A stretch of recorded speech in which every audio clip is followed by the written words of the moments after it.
अस्सलामुअलैकुम, myself is doctor Rida Ahmad.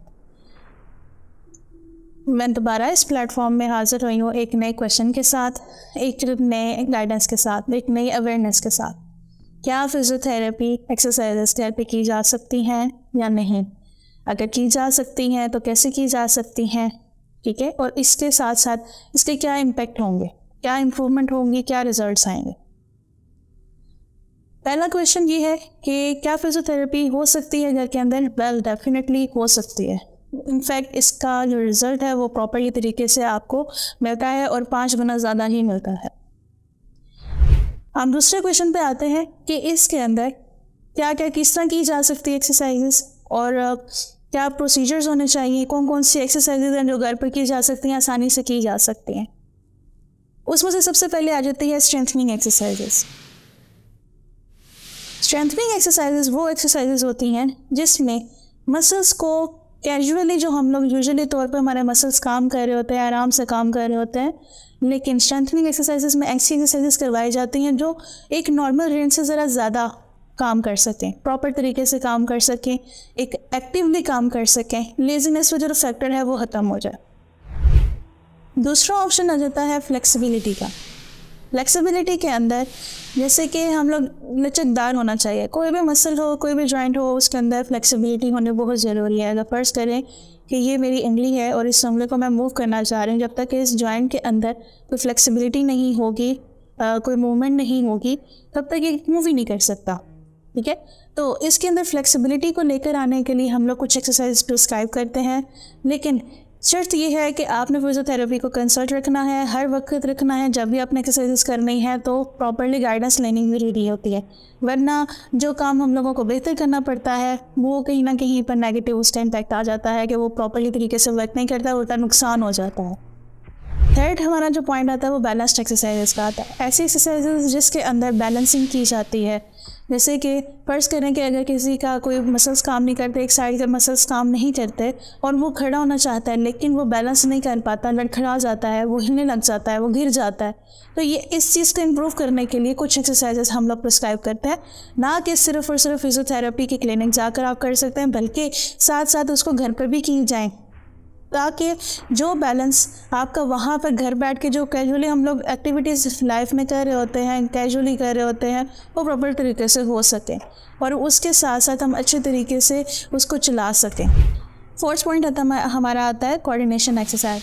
ऐसे exercises जो कोऑर्डिनेट करती हुई हों, यानी कि अगर फ़र्ज़ करें कि मैंने कोई रीडिंग बुक रीड आउट करनी है, मैंने कोई बुक रीड आउट करनी है, तो उसमें मैं पहले सबसे पहले क्या होगा, मेरे माइंड से जाएगा कि मैसेज और हाथ तक जाएगा और वो काम करेगा। जैसे कि अगर मैंने पकड़नी है बुक, यहाँ से मैं जाऊँगी, मेरे ये वाले फिंगर्स काम करेंगे, उसको पकड़ेंगे, ग्रैब करेंगे, फिर उसके बाद मेरे जो एल्बो मीन्स कि अगर मैंने आगे भी लेकर जाना है, मूव करना है, तो पहले मेरी एल्बो मूव करेगी, फिर उसके बाद मेरा शोल्डर मूव करेगा, फिर उसके बाद यानी फिंगर्स मूव करेंगी, हैंड मूव करेगा, और फिर उसके बाद जब मेरी आइज़ की मसल्स जो है वो मूव करेंगे पढ़ने के लिए, फिर उसके बाद प्रोनाउंस करने के लिए, एक आउटपुट देने के लिए मेरे माउथ के मसल्स काम करेंगे।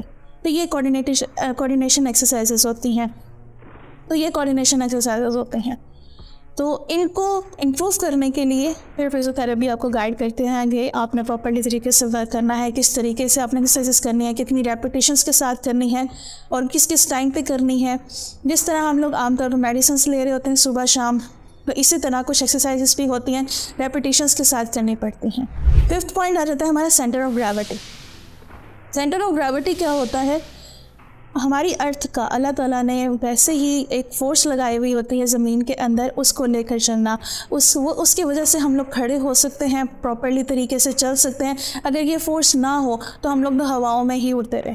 ठीक है, इस चीज़ को ख़त्म करने के लिए इस चीज़ के ऊपर, यानी कि इसका जो इम्पैक्ट हमारी बॉडी के ऊपर है वो ज़्यादा होता है।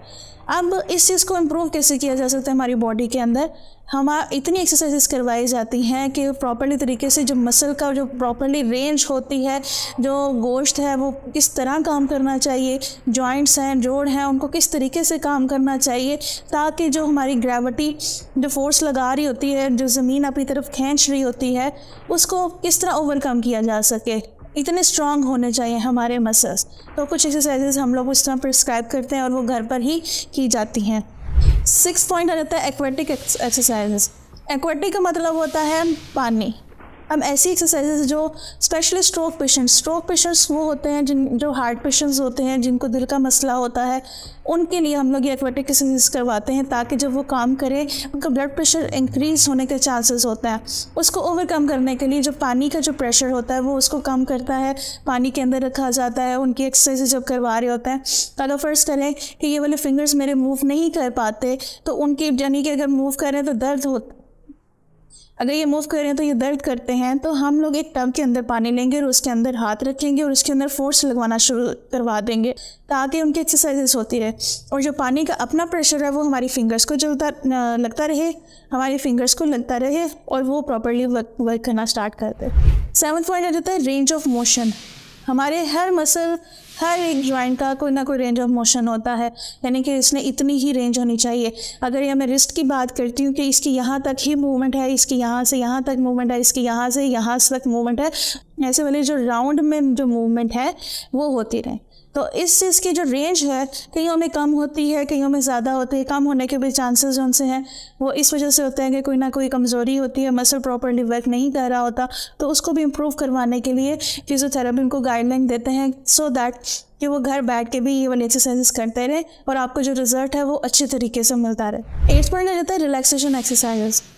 कुछ ऐसे पेशेंट्स होते हैं, कुछ ऐसी यानी कि इलनेस होती हैं, बीमारियाँ होती हैं जिसमें जो मसल है वो ओवर एक्टिव हो जाते हैं। ट्रैमर्स, जिसे ट्रैमर्स कहते हैं ना, कपाहट किसी को होती है, कोई कंटिन्यूसली मूवमेंट हो रही होती है, कंटिन्यूसली मूवमेंट हो रही होती है, उसको कम करने के लिए उसको कहते हैं रिलैक्सेशन, ताकि जो मसल का जितना काम है सिर्फ वही हो, ना वो ज़्यादा हो ना ही वो कम हो। ठीक है, उससे रिलेटेड हम लोग कुछ एक्सरसाइजेस प्रिस्क्राइब करते हैं, बताते हैं कि आपने इतनी रेपिटेशंस में करनी है, इतने दफ़ा करनी है और किस किस टाइम पे करनी है और कितनी देर बाद आपने फिर दोबारा फिजियोथेरेपी की क्लिनिक आपने विजिट करना है। 9th पॉइंट आ जाता है ब्रीदिंग एक्सरसाइजेस। ऐसे एक्सरसाइजेस जिसमें सांस लेना और देना हो, एरोबिक एक्सरसाइजेस जिसे कहा जा सकता है, कि आपके जो लंग्स के ऊपर जो प्रेशर पड़ रहा होता है वो प्रॉपर्ली तरीके से वर्क करे, बिकॉज लंग्स और हार्ट का काफ़ी सारा कनेक्शन होता है और उसने नॉर्मलाइज करना होता है आपकी बॉडी को, आपके ब्लड को फ्लो में अच्छा हो। और उसके बाद जो आपकी मसल्स को जितनी एक्सरसाइजेस चाहिए, जितनी ऑक्सीजन चाहिए, हमारी बॉडी के एक एक ज़रे को चाहिए होती है ऑक्सीजन, तो जितनी हम लोगों को चाहिए होगी वो उतनी ही देता रहेगा। 10th हमारा पॉइंट आ जाता है स्ट्रेचिंग एक्सरसाइजेस। ऐसी एक्सरसाइजेस जिसके अंदर स्ट्रेच किया जा सके। स्ट्रेच का मतलब होता है खींचना, खिंचाओ। अब अगर मेरी मूवमेंट जो हमारी फिंगर्स की वो अगर इधर तक है, ठीक है, और जाती वो यहाँ तक है, तो उसको यहाँ तक लेकर आने के लिए हम लोग स्ट्रेचिंग एक्सरसाइजेस करवाते हैं। अगर मैं किस तरह करवाएंगे, इसको थोड़ा सा खींचेंगे, ठीक है, और फिर उसके बाद छोड़ देंगे, ठीक है। और इस तरह अगर हम लोग करेंगे तो उसने काफ़ी हद तक जो यहाँ तक जा रही होती है वो फिर आहिस्ता, जब आप नेक्स्ट टाइम देखेंगे थोड़ी सी ऐसे होगी, फिर नेक्स्ट टाइम थोड़ी सी पेन ज़रूर होती है, डेफिनेटली होती है। कोई भी काम ऐसे हम लोगों को पेनलेस नहीं मिलता होता, तो हम लोगों को पेन बेयर करनी पड़ती है, पेशेंट को स्पेशली पेन बेयर करनी पड़ती है। तो हम लोग उसको क्या करेंगे, स्ट्रेचिंग करेंगे सो दैट जो नॉर्मल रेंज से वो वहाँ तक जा सके। आगे हमारा रहता है आखिरी जो पॉइंट है कि ये इम्पोर्टेंट क्यों है, ठीक है। इसका जो पहला आपका फ़ायदा आएगा कि रैपिड प्रोग्रेशन। तो जब भी आप देखेंगे कि घर बैठ के अगर आप एक्सरसाइज करते हैं, साथ साथ क्लिनिक में जाकर विज़िट करते हैं, वहाँ से भी आप उनकी प्रॉपर तरीके से गाइडेंस लेते हैं, उनका बात मानते हैं सही से और अच्छे तरीके से लेकर चलते हैं, तो आपको जल्द से जल्द उसके रिज़ल्ट मिलना शुरू हो जाते हैं, ठीक है। दूसरा यह रहता है कि इम्प्रूव मसल मेमोरी। अगर बात करें हम लोग इसकी मसल की, तो मसल्स जो उनसे होते हैं ना, इनके अंदर भी मेमोरी डाली हुई होती है, इनके अंदर भी दिमाग होता है।